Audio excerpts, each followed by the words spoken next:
Turkey, Iran, Iraq and Pakistan. So that's when they had Iran popping it out. Nah, God, they ain't in that no more. That's been done away with since 79. Then you got other ones. But the main ones during the Cold War was the Soviet Union and their allies with NATO and their allies. Just individual countries within NATO had other allies. So if a war broke out between two, it would, because NATO has a clause. If one NATO country is attacked, you basically attack all the NATO countries. Well, guess what? The other side have the same clause. So this is the list of active alliances today. You got NATO, because World War I, World War II, those alliances came into play. Now today, these are the alliances. NATO, enlarged from 1999 to include Eastern European states, covers the United States, Canada, parts of Western Europe, Northern Europe, Central Europe, and Eastern Europe and Turkey. Then they got the smaller ones, which like the Franco-German Brigade, something like that. That's the major one in Europe. In Eurasia, the major one is the Collective Security Treaty Organization, formed in 1992 after the collapse of the Soviet Union, and it consists of Russia, Belarus, Armenia, Kazakhstan, Kyrgyzstan, and Tajikistan. That's why it said the chief prince of Meshech and Tubal, because Russia still got a pact with a lot of them ex-Soviet Union countries, and it just said it's a security treaty. So if you go to war with Russia, you go into war with Belarus, Armenia, Kazakhstan, Kyrgyzstan, and Tajikistan. Whatever. Tajikistan. Yeah. Then you got the big boy one, which is the Shanghai Cooperation, which is, it says here, an organization formed in 1996 to counterbalance. What type of counterbalance? A military counterbalance. Because it ain't gonna be no, it is an economic counterbalance, but what really packs the might?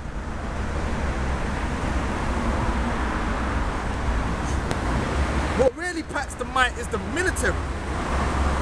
And that consists of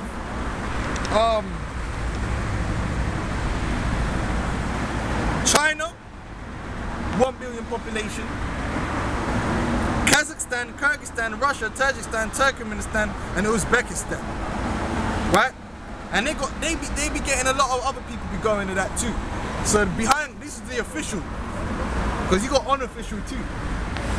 Then you got America, they got South Korea and United States, and they got Philippines, which have got a mutual defense treaty, right? And then they got in the Americas, they got one up there too. We're not gonna go through all of them. So the point of the matter is, Russia has a large expanse of the world with them and their allies. The allies splinter out. NATO have got a whole heap of their allies that splinter out too. And where it all surrounds is that Valley of Derision and Syria.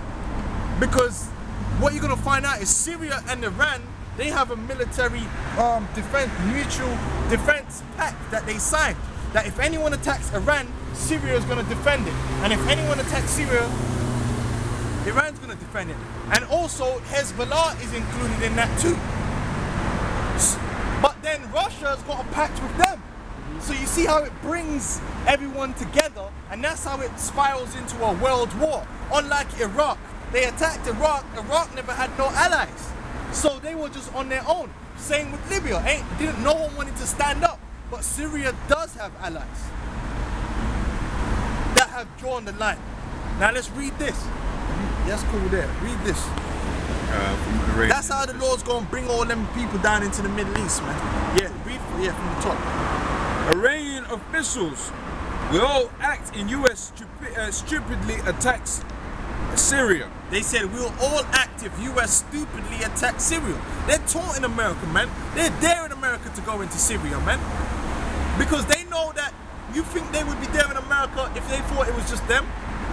No, they know, they've already had the conversations and the phone calls and the meetings. Just the other day, a huge amount of the world powers, including Chavez and in China and all that, were down there in Iran for a summit, man. Yeah. And you think they be talking, yo man, you know what's going on, who you with? Now some guys officially might say they're not, but then unofficially, yo, I'm down with you because we got to choose a side. because whoever wins this is gonna have the upper hand in the New World Order. Obviously. If I don't want to be on the wrong side.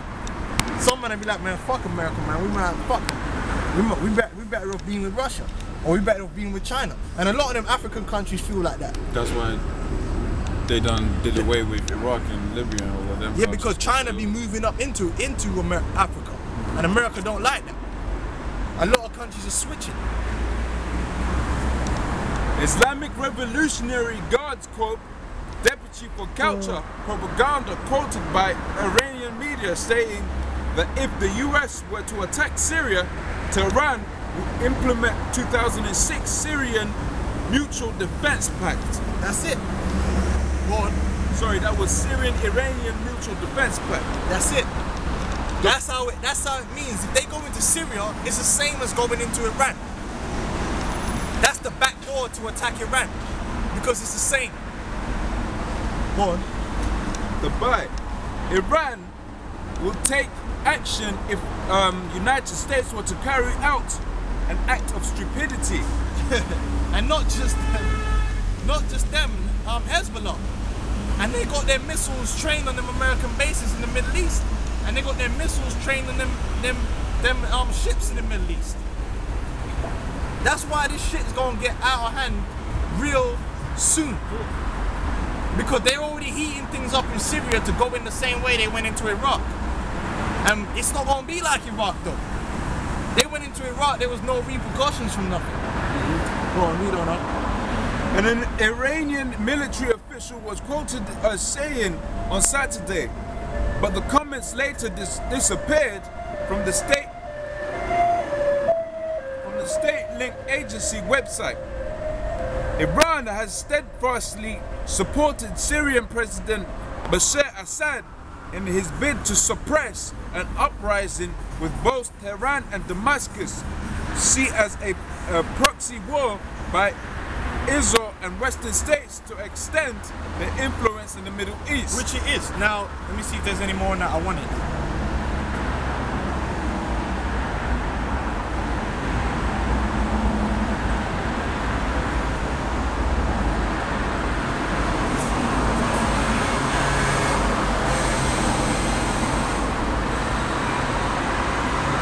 Alright, I want you to get the next one.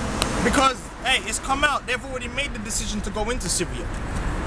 They've already made that decision, man. Did I give that to you? Or Yeah, me too. No, I've read. There's one there that goes into yeah, this is it.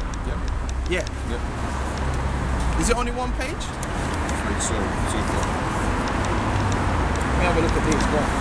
Read it. NATO secretly authorizes. That's part of it too. That's the same.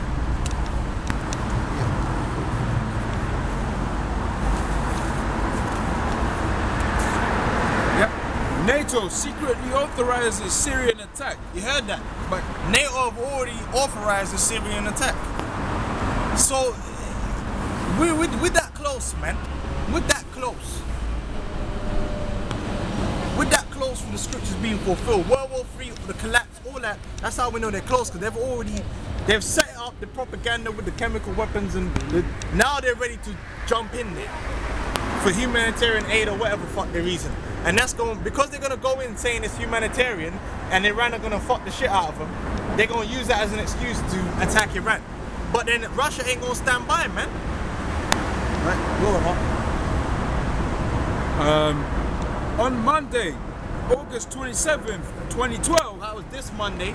That just went. in a meeting in Brussels, NATO military leaders in consultation with telephonic liaison with officers of military forces in several former Soviet republics, major African states, Israel, Saudi Arabia and Persian Gulf states came to a combined decision to act against Syria. Two issues were on the agenda: how climate change in Greenland will affect geopolitics, immigration and military affairs for the EU, Syria and the potential for Russian and Chinese intervention. Iran was not an official agenda item, but it is an unspoken conclusion that if China and or Russia stand aside for interference by NATO in Syria's internal affairs, this will be seen as an authorized for incursion into Iran. That's right. So they're saying if Russia back down. Now there's been reports of Russia planning on removing troops, but then Russia turned around and said they're not going to. But you never know. Russia might play possum, man, and let America go in there just to fuck them up. Just to start this war, man, because this war is going to get started, man. This war is going to be started, man. There's nothing that's going to stop this war being started, man. A systematic balkanization based on a prescribed formula of manufactured and stimulated internal political and social strife. No announcements was made, no plans or timetable published, simply a vote on authorization of force which passed anonymously by members, including non-member states anonymously. News stories throughout North America and Europe earlier in the day were filled with reports of mass killings by Syrian army and the presence of Iranian troops in Syria. Yeah, that's that propaganda, man. You know? Which of course the Syrian army is killing people because people are trying to fucking kill them, man. You know what I mean? But a lot of it's bullshit anyway, man. That's why we tell you can't believe everything the white man says, man.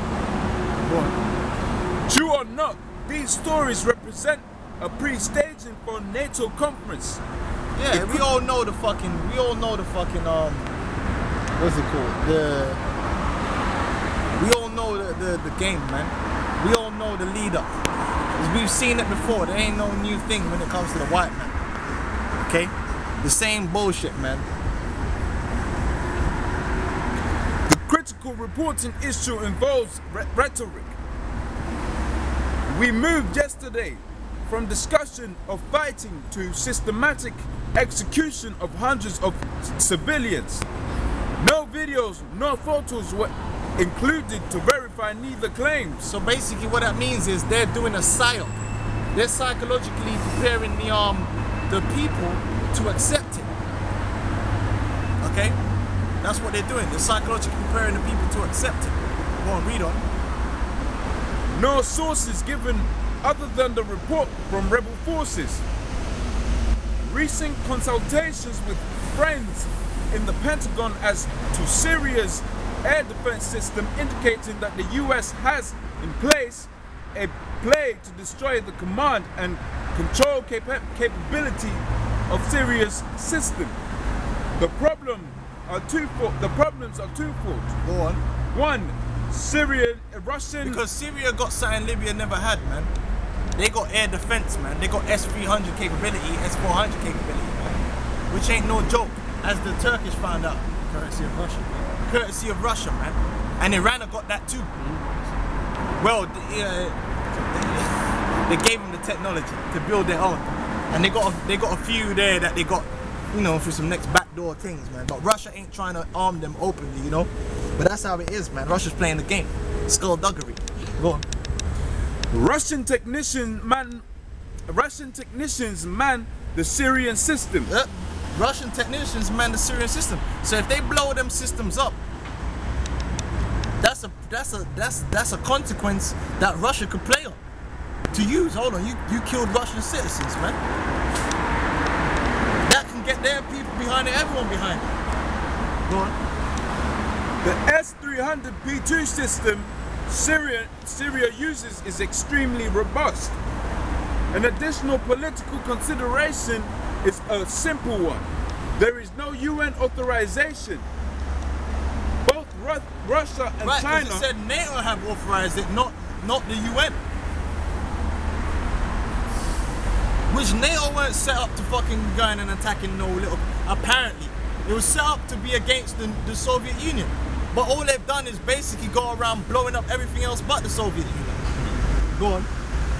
Both Russia and China have voted even sanctions against Syria, much less authorized an much less